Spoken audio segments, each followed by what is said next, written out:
넷플릭스 드라마 더 글로리에서 박연진은 친구인 손명호를 잔인하게 죽이고 말았습니다. 손명호는 박연진이 과거에 저지른 범죄를 알게 되었는데요. 학창시절 그녀는 같은 반 친구인 윤소희를 죽게 만들었습니다. 문동은 이전에 박연진 패거리에게 괴롭힘을 당한 사람은 윤소희였는데요. 당시 윤소희는 옥상에서 떨어졌고 그 자리에서 세상을 떠나고 말았습니다. 윤소희는 죽기 직전에 손에 명찰을 쥐고 있었는데요. 그것은 박연진의 명찰이었습니다. 문동은은 사건 현장에 있었기 때문에 박연진이 범인이라는 것을 알고 있었는데요.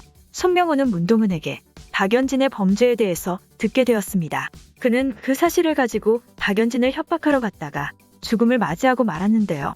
박연진에게 피해를 당했고 죽음을 맞이한 사람은 학창시절의 윤소희와 현재의 손명호 두 명이었습니다. 그녀는 학창시절에 드러났던 잔인한 본성을 성인이 되어서도 완전히 숨기지 못했는데요. 박연진은 패거리들의 리더였으며 문동은을 괴롭히는데 가장 앞장서서 행동했던 사람이었습니다. 문동은이 가장 증오하는 사람은 박연진이었는데요. 박연진이 피해자들에게 저지른 짓들은 상상을 초월하는 일들이었습니다. 문동은은 온몸에 화상을 입을 정도로 박연진으로부터 끔찍한 피해를 당했는데요. 그녀는 학교 수업이 끝난 다음 거의 매일같이 문동은을 체육관으로 불러냈습니다.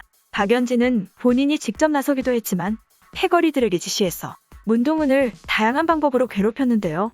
그녀는 문동은에게 손찌검을 하는 것은 기본이었으며 뜨거운 다리미로 몸을 지지는 등의 악마 같은 짓을 저질렀습니다. 학생이라고는 믿기지 않을 정도로 박연진은 어렸을 때부터 잔인한 모습을 보였는데요. 그녀가 문동은에게 저지른 짓은 일반적인 상식을 뛰어넘은 정도였습니다.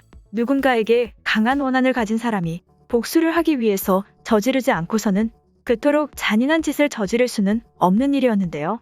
문동은은 박연진에게 아무런 피해를 준 적이 없지만 박연진은 단순한 심심풀이로 그녀에게 잔인한 짓을 저질렀습니다. 박연진의 패거리들도 박연진과 같은 짓을 저지르긴 했지만 그들을 선동하고 행동을 지시한 사람은 박연진이었는데요. 문동은이 당한 끔찍한 피해의 시작은 박연진이었습니다.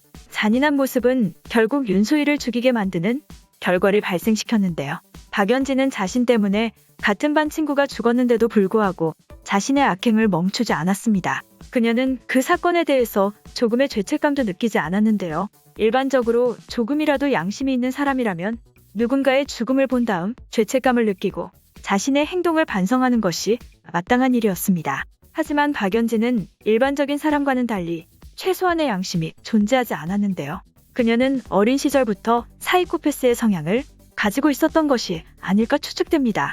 박연진은 학창시절 윤소희를 죽게 만들었고 성인이 되어서는 친구인 손명호를 죽게 만들었는데요. 문동은은 그녀가 죽인 사람이 2명이라고 생각했지만 실제로는 더 많은 사람의 목숨을 사라지게 만든 것이 아닐까 생각됩니다. 박연진이 보인 사악함으로 생각해 봤을 때 그녀의 악행은 학창시절 이후부터 꾸준히 지속되어 온 것 같은데요. 보통의 사람이라면 자신 때문에 누군가 죽게 된다면 그 즉시 악행을 멈추거나 평생 죄책감 속에서 고통을 느끼기 마련이었습니다.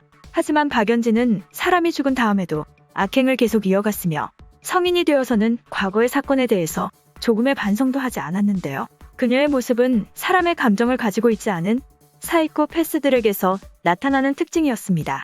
박연진은 문동은의 집에 몰래 들어가서는 벽에 걸린 자신의 사진들을 보며 그때 문동은을 죽였어야 했다고 혼잣말을 했는데요. 그녀의 그 말은 단순히 빈말이 아니라고 생각됩니다. 박연진은 실제로 여러 명의 사람들을 끔찍하게 처리해 왔던 것으로 보이는데요. 그녀는 손명호를 불러내서 그를 잔인하게 끝장낸 다음 시신을 깨끗하게 처리한 것 같습니다. 박연진은 이미 여러 차례 범죄 경험이 있기 때문에 시신을 깔끔하게 처리한 것으로 여겨지는데요. 다른 사람들이 손명호의 흔적을 찾았지만 손명호를 발견할 수 없었던 것은 박연진이 완벽하게 그의 흔적을 지웠기 때문인 것 같습니다. 물론 어디까지나 뇌피셜이긴 하지만 박연진이 학창시절부터 상상을 초월하는 잔인한 짓을 저질러 왔다는 점과 그녀가 여러 명의 죽음에도 불구하고 조금의 죄책감도 느끼지 않는다는 점에서 어렸을 때부터 사이코패스였으며 그동안 더 많은 사람들을 잔인하게 처리한 것이 아닐까 추측됩니다. 다음 회가 기다려지네요.